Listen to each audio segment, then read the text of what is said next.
A shootout in St. Mathias Township, just south of Brainerd, left one Brainerd man dead and a deputy injured. 50-year-old Donald Peter Johnson died at the scene from gunshot wounds fired from deputies.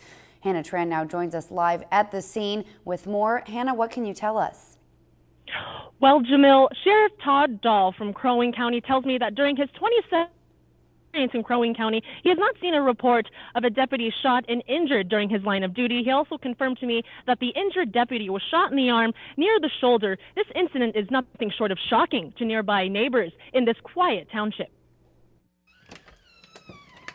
17-year-old Austin Kapinski was at home for lunch, getting ready to return back to football practice. But he found his path blocked. Sheriff car drove up, kind of boxed me in so I couldn't get out.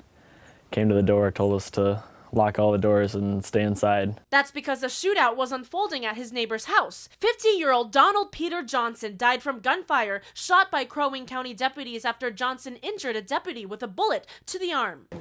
It's been 27 years and I've never had to deal with this as far as an officer that was shot in the line of duty. It was also unusual that the suspect called police himself, and he was vague about his situation. Upon arrival, they heard a gunshot issuing from a tree stand, just like this one. Began negotiations with him, verbal negotiations, issue some gas up above into the tree levels, which we believe brought the individual down out of the tree stand, and we believe at that point he was going to give up. But he retreated back up the deer stand and shot at the deputies after fleeing from a canine dog sent by officials. They returned fire, and subsequently the individual was killed during that time. Behind me here, throughout the day, Crow Wing County Sheriff blocked off the driveway to the suspect's home. But a few days ago on Monday night, a neighbor paid a visit to request help to find her horses. And I went to ask him if he could help us with some loose horses that had gotten out of the fence. But Johnson was not in a fit state of mind. Johnson fearfully asked neighbor Jeannie Maurer to Google the number .4729 for reasons that baffled Maurer. And immediately switched the subject to an impeachment of a bomb. Neighbors say he was a friendly man, but his mental state was a telltale sign of coming disaster, both imaginary and in reality. Hannah Tran, Lakeland News.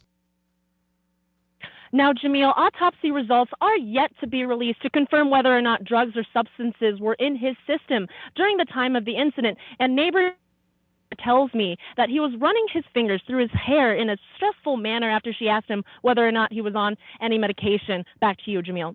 Thanks so much for that live report, Hannah. And the injured deputy's name is being withheld at this time, but will be released at a later date. The deputy has already returned home from Essentia Medical in Brainerd.